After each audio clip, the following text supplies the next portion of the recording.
ለማዳም ቅመሞች የተሰማ ታላቅ የምስራች አለ። እንኳን ደስ አላችሁ። ከእንግዲህ ደሞዜን ከለከለችኝ፣ ሰርቼ አልተከፈለኝም የሚሉ ብሶት ታሪክ ሊሆኑ ነው። ሳውዲ አረቢያ ለሰራተኞች ወገን የሆነ አዲስ ህግ አውጥታለች። ስሙኝ፣ ከፈረንጆች አዲስ ዓመት ጀምሮ ማንኛውም አሰሪ ደሞዝሽን በካሽ መስጠት ተከልክሏል። በግዴታ በባንክ ወይም በዲጂታል የክፍያ አማራጭ ሙሳነድ ፕላትፎርም ነው ማስገባት ያለበት። ይህ ማለት መንግስት ክፍያሽን ይቆጣጠራል ማለት ነው።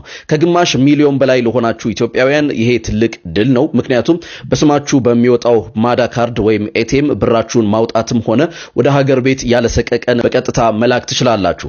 አሰሪው ክፍያ አልሰጥም ቢል ሲስተሙ ላይ ስለሚመዘገብ መብታችሁ አይነካም ማለት ነው። ይህ ህግ ለእያንዳንዱ ኢትዮጵያዊ መድረስ አለበት። ሳውዲ ላለች እህትሽ፣ ጓደኛሽ ወይም ዘመድሽ አሁኑኑ ሼር አድርጉላት፣ መብቷን ትወቅ። እስቲ ስለዚህ ህግ ምን በዚህ ሰዓት ሳውዲ ለምትሰሩ ዜጎቻችን አንድ ሰበር የተባለ መረጃ ሰምቷል። ሳውዲ አረቢያ የቤት ሰራተኞችን ደሞዝ መንግስት በዘረጋው ስርዓት እንዲከፈል ወስናለችም። በሳውዲ አረቢያ የሚሰሩ የቤት ሰራተኞች ከመጪው ጥር 1 2026 ጀምሮ ክፍያቸውን በተዘረጋው የኤሌክትሮኒክ ስርዓት እንደሚከፈላቸው፣ ይህም የደሞዝ ጥበቃ እንደሚሰጣቸውና ግልጸኝነትና ጊዜውን የጠበቀ ክፍያ እንዲሰጣቸው እንደሚያደርግ የሀገሪቱ የሰው ሀብት ሚኒስቴር አስታውቀዋል። ሰራተኞቹ ወቅቱን ጠብቆ ደሞዛቸው በጥሬ ገንዘብ ሳይሆን ሙሳነድ በተባለው ስርዓት የሚከፈላቸው ሲሆን ያገኙትንም ገንዘብ በተፈቀዱ መንገዶች ውጪ ላሉ ቤተሰቦቻቸው ማስተላለፍ እንደሚችሉም ተገልጿል። በአዲሱ ስርዓትም ሰራተኞች የሂጅራ ወር መጨረሻ ላይ በኮንትራታቸው መሰረት ክፍያቸው እንደሚከፈላቸውም ተገልጿል። ይህን ውሳኔ እንዴት አያችሁት? የሳውዲ የቤት ሰራተኞች የተሰማው የምስራች። የሳውዲ አረቢያ መንግስት ከጃንዋሪ 1 2026 ጀምሮ የቤት ሰራተኞች ደሞዝ በኤሌክትሮኒክስ ስርዓት ብቻ እንዲከፈል ወሰነ። በዚህ አዲስ አሰራር መሰረት የሰራተኞች ክፍያ ሙሳነድ በተባለው ዲጂታል ስርዓት እንጂ በጥሬ ገንዘብ አይፈጸምም። ይህ ውሳኔ ሰራተኞች ደሞዛቸውን በወቅቱ እንዲያገኙ የደሞዝ መከልከልን ለማስቀረትና ገንዘባቸውን ወደ ቤተሰብ በቀላሉ እንዲልኩ ትልቅ እገዛ ያደርጋል። ከእንግዲህ ደሞዝ ተከለከልኩ ማለት ይቀራል ማለት ነው። አሁን ይሄ እንኳን ደስ አላችሁ ነው የሚባለው? አሳዛኝ መረጃ ነው የሚባለው? አስደሳች መረጃ ብለው ነው እንግዲህ ዜና ይሰሩበትና እስቲ እኔ ራሴ ልስጥ እንደማፊን እንዳልያዝ ያው ከላይ ነው ማወራችሁ። አሰላሙ አለይኩም ወራህመቱላሂ ወበረካቱ። ሰላም ምርጦች፣ እንዴት ናችሁ? ሰላም ናችሁ? ሌላ ቪዲዮ ነበረኝና ግን ይሄንኛው አስቸኳይ ሆኖ ነው ያገኘሁትና አሁን እንግዲህ ታውቃላችሁ 50% ሳኡዲ ላይ የሚኖሩ በተለይ ጠለባት ይሄዱ በጠለብ መንገድ ይሄዱት እና ኢቃማ ያላቸው አንዳንድ ሰዎች ህጋዊ ሆኖ የሚሰሩት ማለት ነው አስገዳጅ ሆኖ ተገይቷል። ብር በመንግስት በሚያቀው በባንክ ማስገባት ማለት ነው። ነገሩ እንደዛ ነው። በኤሌክትሮኒክስ በምናምን ይላሉ እንጂ ነገሩን ቁርጥ አድርጌ ልንገራችሁና ይሄ ነገር ታውጇል፣ ተጽፏል፣ ሁሉን ነገር ጨርሰው ተነጋግረዋል። ብር በጥሬ አታገኙም እየተባለ ነው። ሳውዲ ላይ ካሁን በኋላ ደሞዝ በጥሬ አይከፈላችሁም። ግን ይሄ ነገር ሰምታችሁታል በደም ሰይ እንዴ አስባችሁታል? ግን በህጋዊ መንገድ ከሆነ ገንዘቡ የሚላከው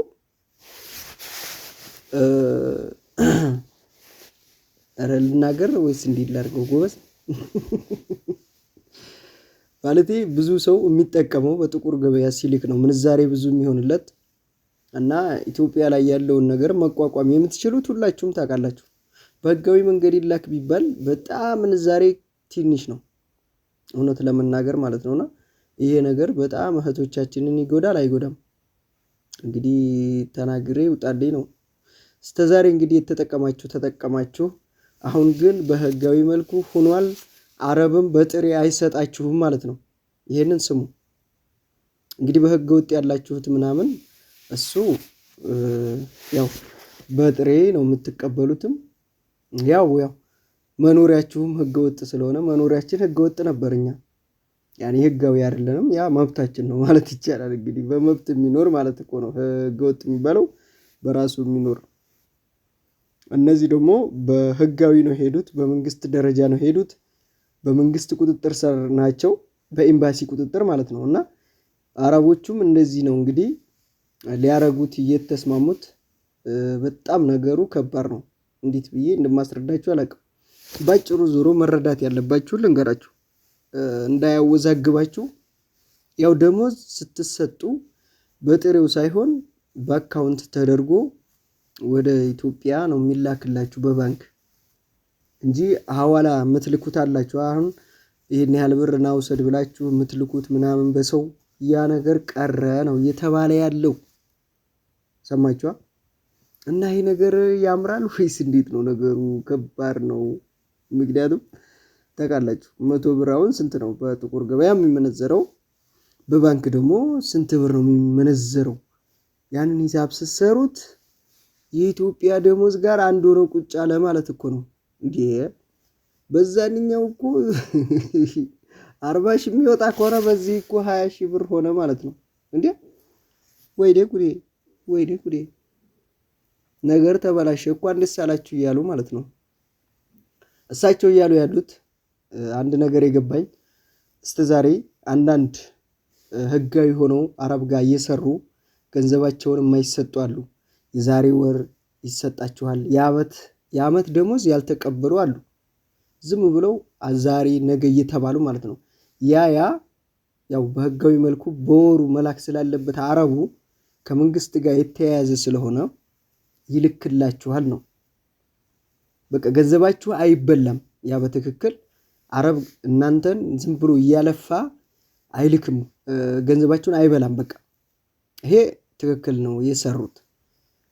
ግን በዛ ጋር ገንዘብ ደግሞ በየቀኑ የሚሰጧችሁ በዛ ሲሆን ምንዛሬው ላይመጣላችሁ ይችላል። እናንተ እንዳሰባችሁት ላይሆን ይችላል የደሞዝ ምንዛሬው ልላችሁ ነው እንጂ እነዛ ግን አረቦች እያሰሩ ዛሬ እንሰጥሻለን ነገ እንሰጥሻለን እያሉ የሚበዘብዙ አሉ። አሁን ደሞዝ የማይከፍሉ እነዛን ግን ያስቀራሉ። በትክክል የምነግራችሁ ያንን ኤምባሲዎች ተከታትለው ደሞዝ በየወሩ የአረብ ካላከ የሳዑዲ መንግስት ነው የሚጠይቀው፣ የኢትዮጵያ መንግስት ራሱ አይደለም። ምክንያቱም ዜጎቹ ክፍያውን እንዲፈጽሙ ሰራተኛ ያለው ሰውዬ ክፍያውን ይፈጽማል። ካልፈጸመ ከደሞዙ ላይ ይቆረጣል፣ ከራሱ ከአረቡ ላይ መንግስት ይቆርጣል ማለት ነው፣ የእናንተን ደሞዝ ገቢ ለማድረግ ማለት ነውና ይሄ ትክክል ነው፣ በጣም አሪፍ ነው። እንኳን ደስ አለህ ያሉበት ምክንያት እሱ ነው። ግን ይሄ ያው በእነሱ ቁጥጥር ስር የሆነ ነገር ያው ለዲሃ ብዙም ጥቅም የለውም። ይገባችኋል? እስቲ ብዙ አታስፈሩኝ። እና ወዴት እየሄድን ነው ልላችሁ ነው። ከብዷል ነገሩ ከብዷል።